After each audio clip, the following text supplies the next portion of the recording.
Episode 25। Hello दोस्तों, good morning दोस्तों। लीजिए हम हाजिर हो गए हैं अपने कहानी के नए भाग के साथ।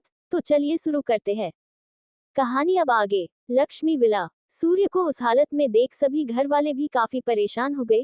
तभी शारदा जी उसके पास आते हुए बोली, हाँ सूर्य बेटा, ये तुम्हें इतनी ज्यादा चोटें कैसे लग गई? कल तो तुम अपने ऑफिस में ही रुके थे न, तो फिर ये सब। अभी सूर्य कुछ बोल पाता, लक्ष्मी जी की नजर सूर्य के साथ खड़ी आलिया पर जा पड़ी। उसे देखते ही लक्ष्मी जी का सारा गुस्सा उस ओर फुट गया और वो गुस्से से आलिया का बाह को कसकर पकड़ बोली, और क्या होगा माँ जी? ये सारा का सारा क्या धरा इस मनहूस लड़की का ही होगा और क्या? मुझे तो पहले से ही पता था कि इस लड़की का साया भी हमते बेटे के लिए अच्छा नहीं है। फिर अभी तो ये हमारे बेटे के साथ है, जरूर इसी ने कुछ किया होगा, तभी हमारे बेटे की ये हालत है। ए लड़की, तुम्हारी हिम्मत कैसे हुई मेरे बेटे के साथ खड़े होने की? वैसे तुम मुझे पहले ये बताओ कि तुम हमारे सूर्य के साथ क्यों हो? तुम तो घर से मीरा के साथ निकली थी ना, तो फिर रात भर घर से कहाँ गायब रही? लक्ष्मी जी एक के बाद एक सारे इल्जाम आलिया और लगाए चली जा रही थी। आलिया को कुछ भी बोलने का मौका तक नहीं दे रही थी, लेकिन फिर भी आलिया बोलने की कोशिश करते हुए बोली, प्लीज लक्ष्मी माँ, मुझे बस डी के मौका दे दीजिए अपनी बात रखने का। मैं आपको सारी बात बिल्कुल सच बोलूंगी, पर प्लीज मुझे बोलने का मौका तो दीजिए। अच्छा, तो तुम्हें मौका चाहिए, तो लो दे दिया मैंने तुम्हें मौका। अब जल्दी से मुझे बताओ कि तुम सारी रात कहाँ गायब रही और इस वक्त मेरे बेटे के साथ क्यों हो? ये सारे सवाल सुनने के बाद आलिया उन्हें सारी बातें बताने ही वाली होती है कि तभी सूर्य एकदम से आगे बढ़ बोल पड़ता है, माँ आप आलिया से क्यों ये सवाल कर रही है? आज मैं आप सबके सामने जो जिंदा खड़ा हूँ तो वो सिर्फ आलिया की वजह से ही हूँ। कल तो मैं लगभग मर ही चुका था, पर आलिया ने अकेले दम पर मुझे मौत के मुंह से बचा लिया। जैसे ही ये बात सूर्य बोलता है, आलिया के साथ साथ सारे घर वाले एकदम घूर घूर कर सूर्य को देखने लगते हैं। तभी लक्ष्मी जी हैरान भरे नजरों से सूर्य की तरफ देखते हुए पूछती है, सूर्य आपके कहने का मतलब की है? आखिर में कल रात ऐसा क्या हुआ जिस वजह से आप मौत के मुंह में जाने वाले थे? हुआ क्या है कल रात? माँ मैं आपको, इनफैक्ट आप सभी घर वालों को सारी बातें बताऊंगा, पर उससे पहले क्या मैं अंदर आ जाऊं? काफी देर से खड़ा हूँ, इसी वजह से मेरे पैर के जख्म दर्द होने लगे हैं। जैसे ही नंदकिशोर जी ये सुनते हैं, वो झट से आगे बढ़ अपने बेटे को होने कंधे का सहारा देते हुए बोलते हैं, हाँ हाँ श्रीमती जी, हम सारी बातें अंदर चलकर भी कर सकते हैं, पहले इन्हें अंदर ले चलते हैं, ये कब से यहाँ और खड़े हैं? ये बोल नंदकिशोर जी सूर्य को हॉल में ले जाकर सोफे और बिठा दिए। उसके बाद मीरा झट से सूर्य के लिए गिलास में पानी भर उसके सामने बढ़ाते हुए बोली, लीजिए भाई, पहले आप पानी पी लीजिए। सूर्य भी पानी लेकर पीने लगता है।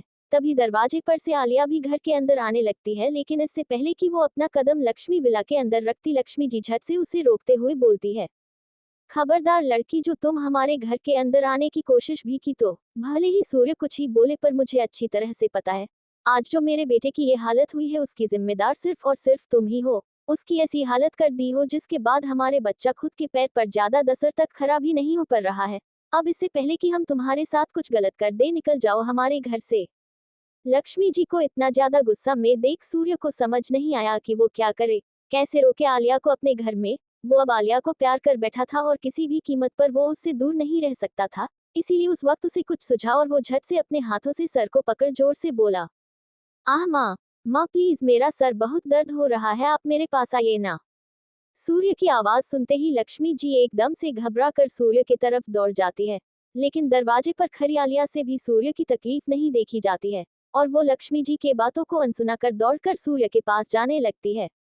जब लक्ष्मी जी देखती है कि आलिया उनके मना करने के बावजूद भी घर में घुस आई, तो उन्हें उस पर बहुत गुस्सा आ जाता है, और इसीलिए वो आलिया की कलाई को जोर से कसकर पकड़ लेती है, जो सूर्य की तरफ बढ़ रहे थे, और उसे झटकते हुए बोलती है, बहुत ज्यादा ही बेशर्म लड़की हो तुम। मैंने तुम्हें घर में मना किया आने को, उसके बाद भी बेशर्मों की तरह घुसी चली आई। आलिया का हाथ पकड़ गुस्से में बोली, खबरदार, जो हमारे सूर्य को छूने की भी कोशिश की तुमने तो।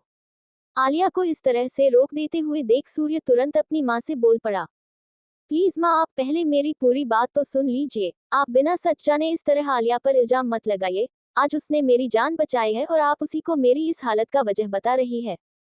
आज से पहले कभी भी सूर्य अपनी माँ के सामने उल्टा नहीं बोला था, पर आज जब वो ये बात बोलता है तो उसके बातों को सुन लक्ष्मी जी काफी ज्यादा हैरान हो जाती है और थोड़ा दुखी आवाज में बोलती है, वाह सूर्य बेटा, आज पहली बार है जब आपने हमारे बात को काटा, वो भी सिर्फ और सिर्फ इस लड़की के लिए। हमने कभी भी ऐसा नहीं सोचा था कि हम कभी ये दिन भी देखेंगे। माँ, ये आप क्या बोल रही है? ऐसा कुछ भी नहीं है, आप अपने मन से ये सब ख्याल निकाल दीजिए। सूर्य के बातों पर पार्वती जी भी सहमति दिखाते हुए बोल पड़ी। हाँ दीदी, सूर्य बिल्कुल सही बोल रहे हैं। वो ऐसा कभी भी नहीं करेंगे जिससे आपको जरा सा भी ठेस पहुंचे। लक्ष्मी जी से अब और नहीं बर्दाश्त हुआ कि इस तरह सभी लोग आलिया की तरफ से बोल रहे हैं, इसीलिए वो एकदम से सोफे पर से उठ खड़ी होते हुए बोलती है, बस अब हमें किसी की भी कोई बात इस वक्त नहीं सुननी है। हमें सिर्फ इस वक्त अपने बेटे की परवाह है, इसीलिए हम सिर्फ उस पर ध्यान देंगे। सूर्य बेटा, आप अपने कमरे में जाकर आराम कीजिए, हम आपके लिए दूध लेकर आ रहे हैं। जी माँ। सूर्य सिर्फ इतना ही बोल पाया। उसके बाद लक्ष्मी जी किचन के स्टाफ को आवाज देते हुए चली गई। उनके जाने के बाद नंदकिशोर जी आलिया के सर पर प्यार से हाथ फेरते हुए बोले, आलिया बेटा, आप लक्ष्मी जी के बातों का बुरा मत मानिएगा, आपको तो उनके नेचर का पता ही है ना। आप जाइए, जाकर अपने कपड़े चेंज कर लीजिए, लगता है आप भी रात भर बहुत परेशान थी। जी पापा। आलिया ये बोल कमरे की तरफ चली जाती है। सूर्य का कमरा। आलिया बाथरूम में अपना कपड़ा चेंज कर जब बाहर कमरे में आती है तो उसे कल रात वाली सारी घटनाएं याद आने लगती है। ये बात याद आते ही कि कल रात उसने सूर्य को लगभग खो ही दिया था, वो बहुत ज्यादा घबरा जाती है और जल्दी से ड्रेसिंग टेबल के पास जा खुद को देखने लगती है और अपने मान को खाली देख जल्दी से सिंदूर का डब्बा ले उसे भरने लगती है। जब वो सिंदूर लगा रही होती है तभी कमरे में धीरे धीरे चलते हुए सूर्य आ जाता है और जब वो आलिया को सिंदूर लगाते हुए देखता है तो थोड़ा मजाकिया अंदाज में बोलता है, वाह आलिया, क्या बात है। कल तक तो तुम्हें इस सिंदूर से इतनी चिढ़ होती है, हर वक्त इसे लगाते हुए सिर्फ मुझे ही कोसती रहती थी, पर आज बिना किसी के कहे खुद से ये सिंदूर लगा रही हो, आखिर में बात क्या है? कहीं तुम्हें ये डर तो नहीं लग रहा है कि अगर तुमने होने मांग में मेरे नाम का सिंदूर नहीं लगाया तो मैं सच में मर जाऊंगा? ये बात बोल सूर्य हंसने लगा, पर उसकी बातों को सुन आलिया को उस पर गुस्सा आ गया और वो तेजी में चलते हुए सूर्य के पास आकर खड़ी हो जाती है और बोलती है, आपको क्या कोई और काम वाम नहीं बचा है जो हर वक्त मेरे पीछे पड़े रहते हैं? अगर आपको बोलना नहीं आता है तो उल्टा सीधा बोलते ही क्यों है? बिल्कुल फालतू की बकवास ही करने आता है आपको, पता नहीं किसने आपको इतने बड़ी कंपनी का मालिक बना दिया है। हम। आलिया ये बोल जल्दी से बेड पर बिखरे हुए ब्लैंकेट को समेटने लगी। उसे इस तरह गुस्से में देख सूर्य को बड़ा मजा आ रहा था और इसीलिए वो उसकी थोड़ी और टांग खींचते हुए बोला, अच्छा अच्छा ठीक है, मुझे पता है कि तुम मुझसे प्यार नहीं करती हो और अब मैं भी ये समझ चुका हूँ, इसीलिए अब गुस्सा करना बंद करो। वैसे आलिया, मैं तुम्हें एक बात पूछूं क्या? अब कौन सी बात मुझसे जानी है आपको? जो पूछना है पूछिए। आलिया के ऐसा कहने पर सूर्य बोलता है, अब देखो, तुम तो मुझसे प्यार करती नहीं हो और रही बात मेरी, तो शायद मैं भी तुमसे प्यार नहीं करता हूँ। वो बस मुझे इस वक्त एक ऐसे दोस्त की जरूरत है जो मेरे साथ वक्त बिता पाए, बस इसीलिए मैं ये समझ बैठा कि तुम ही मेरा प्यार हो। पर अब मुझे इस बात का रियलाइज हो रहा है कि ऐसा कुछ नहीं है, इसीलिए मैं ये सोच रहा हूँ कि मैं और तुम अपने अपने लाइफ में अपने प्यार को ढूंढे। कल रात ही सूर्य आलिया के लिए अपना प्यार साबित करने के लिए खाई से गिर गया और आज अब वो उससे कहता है कि वो शायद उससे प्यार नहीं करता है। ये बात सुनकर तो आलिया के एकदम से सिट्टी पिट्टी गुल हो गए थे। वो ब्लैंकेट को वही बेड पर पटक सूर्य की तरफ गुस्से में आने लगी। आलिया जैसे ही सूर्य की बात सुनी वो गुस्से में उसके तरफ आने लगी। सूर्य उसे इतने गुस्से में अपनी तरफ बढ़ते देख मन ही मन बोला, कान्हा प्लीज आज मुझे अपने इस भक्त से बचा लेना। इसका चेहरा देखकर तो ऐसा लग रहा है कि ये मुझे अभी मार डालेगी। मेरी जरा सी ये बात तो बर्दाश्त हो नहीं रही है मैडम से, और बोलती है कि मुझसे प्यार नहीं करती है। कोई बात नहीं, मैं भी सूर्य चौहान हूँ, देखता हूँ कब तक मेरे प्यार को एक्सेप्ट नहीं करती है। तभी आलिया सूर्य एक एकदम पास जा गुस्से से बोली, आपका दिमाग क्या काम करना बंद मर दिया है मिस्टर चौहान? एक मिनट, मुझे लगता है आप इतने ऊपर से नीचे गिरे हैं ना, तो उस वजह से आपके सर में कुछ ज्यादा ही चोट लग गई है, तभी तो आप इस तरह की बातें किए जा रहे हैं। नहीं आलिया, मैं बिल्कुल ठीक हूँ और बात भी बिल्कुल ठीक बोल रहा है। अब देखो, हम दोनों तो एक दूसरे से प्यार करते नहीं हैं और हमारी ये शादी भी कुछ वक्त के लिए ही है। फिर तुम अपने रास्ते और मैं अपने रास्ते। अब हम दोनों को ही अपने अपने लाइफ में एक प्यार करने वाला लाइफ पार्टनर की तो जरूरत होगी ही ना। अब तुम्हारा पहले कोई बॉयफ्रेंड था कि नहीं ये तो मुझे नहीं पता, पर हाँ मैं सोच रहा हूँ एक बार तान्या को मौका दे दूँ। वैसे भी वो बस काफी बदल गई है और मुझसे प्यार भी करती है, और अगर सच बोलूँ तो मुझे भी उसकी जैसी लड़कियां काफी अच्छी लगती है। सूर्य जिस तरह से तान्या की तारीफ कर रहा था, उसे सुन सुनकर तो आलिया जल भून कर राख हुए जा रही थी। उसमें गुस्से का थर्मामीटर उबाल मार चुका था। इससे पहले कि वो सूर्य पर फूटता, सूर्य जल्दी से आलिया के कंधे पर अपना हाथ रखते हुए बोला, तो फिर फाइनल है आलिया, कल से मैं तान्या को एक और मौका दूंगा और मेरी और तान्या की सेटिंग कराने में तुम मेरी हेल्प करोगी। ओके, अब तुम मेरे लिए इतना तो कर ही सकती हो ना। अब चलो जाकर सो जाओ, मैं भी कुछ देर आराम कर लेता हूँ। काफी थका थका सा महसूस हो रहा है। ये बोल सूर्य तेजी में बेड की तरफ जा लेटकर अपनी आंखें बंद कर लेता है और बेचारी आलिया जो वही भूत बनी खड़ी अपने गुस्से को मुट्ठी बंद कसकर रोके हुए मन ही मन बोले जा रही होती है। ये मिस्टर सनकी को क्या हो गया है? इन्हें अचानक उस तान्या की बच्ची में इतना इंटरेस्ट कैसे आ गया? कल तो ये मुझे प्रपोज कर रहे थे और आज इतना बदल गए। इन्हें तो उस तान्या की बच्ची की असलियत भी नहीं पता है।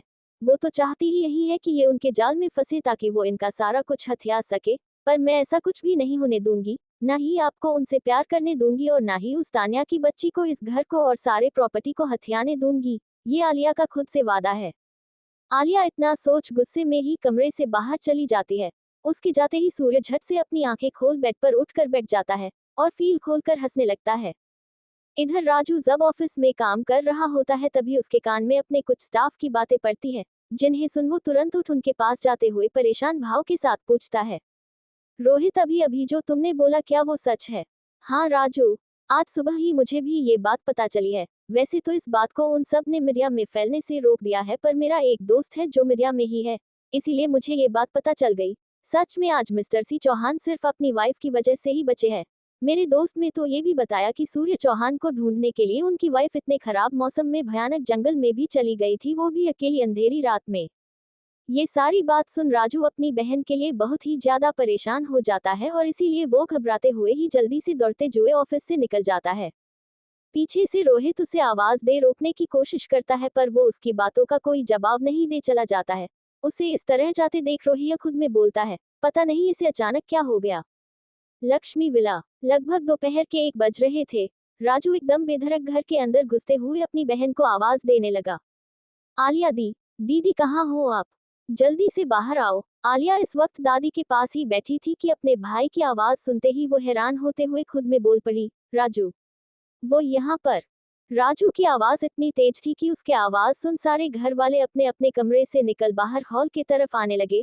तभी लक्ष्मी जी सीढ़ियों पर से उतरते हुए बेहद गुस्से भरे लहजे में बोली, हिम्मत कैसे हुई तुम्हारी हमारे घर में आकर इस तरह अपनी आवाज ऊंची करने की? तुम हो कौन और इस तरह बिना हमारे मर्जी के घर में किसने घुसने दिया तुम्हें? सिक्योरिटी कहाँ मर गए हो सारे के सारे? लक्ष्मी जी को सिक्योरिटी को बुलाते देख राजू बिना डरे गुस्से में बोल पड़ा, आपको जैसे भी बुलाना हो आंटी बुला लो, पर मैं यहाँ से तब तक नहीं जाने वाला हूँ जब तक कि अपनी दीदी से मिल नहीं लेता।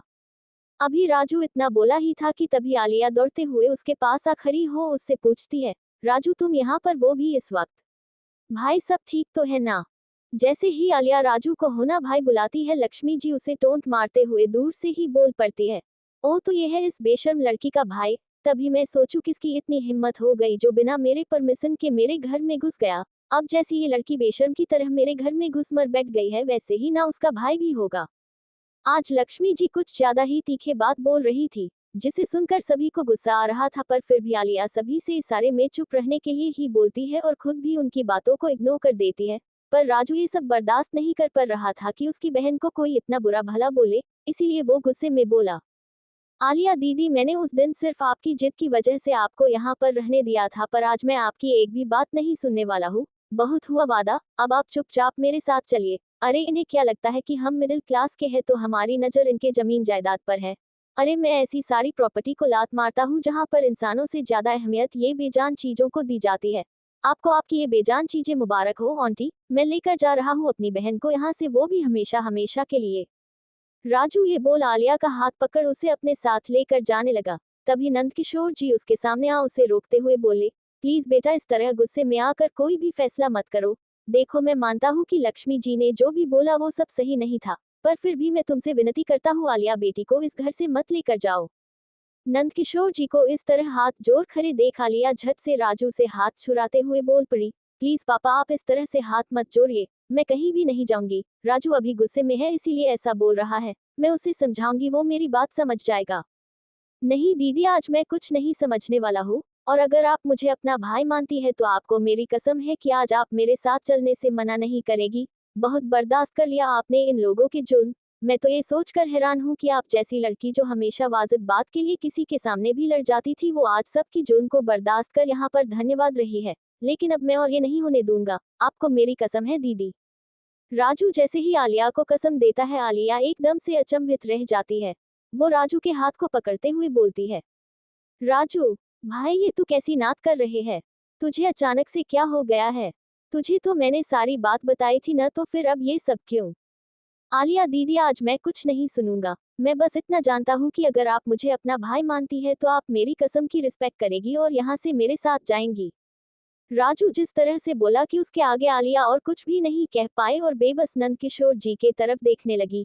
ये सब ऊपर खड़ा सूर्य देख रहा था। उसे बिल्कुल भी मंजूर नहीं था कि आलिया उससे दूर जाए, पर वो ये भी जानता था कि अगर उसने आलिया को रोकना चाहा तो उसकी मां हट हो जाएंगी। इसीलिए अपने दिल के दर्द को बस लाचार खरे अंदर ही अंदर दबाए हुए था और भगवान से प्रे कर रहा था कि आलिया बस किसी तरह रुक जाए।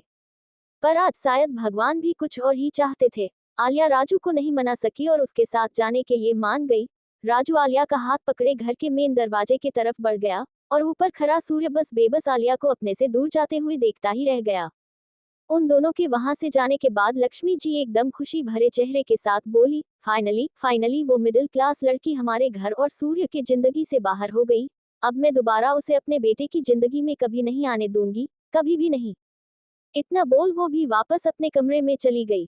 पर बाकी के सारे घर वाले कभी ज्यादा दुखी थी। मीरा इतना ज्यादा अपसेट थी कि वो रोते हुए पार्वती जी के गले से लिपट गई और बोलने लगी, छोटी माँ आलिया भाभी हम सबको छोड़कर इस घर को छोड़कर चली गई। हम उनके बिना नहीं रह सकते हैं। हमें भाभी वापस चाहिए। छोटी माँ, आलिया भाभी ना सिर्फ मेरी भाभी थी बल्कि वो मेरी सबसे अच्छी दोस्त थी, जिन्हें मैं अपने दिल की हर बात बता सकती थी। पर अब मैं किससे अपने दिल की बात शेयर किया करूंगी? पापा, आपने भाभी को जाने से रोका क्यों नहीं? क्यों जाने दिया उन्हें? आप चाहते तो उन्हें रोक सकते थे पापा। तो दोस्तों, इस एपिसोड में बस यहीं तक। आगे की कहानी को हम अपने अगले एपिसोड में देखेंगे।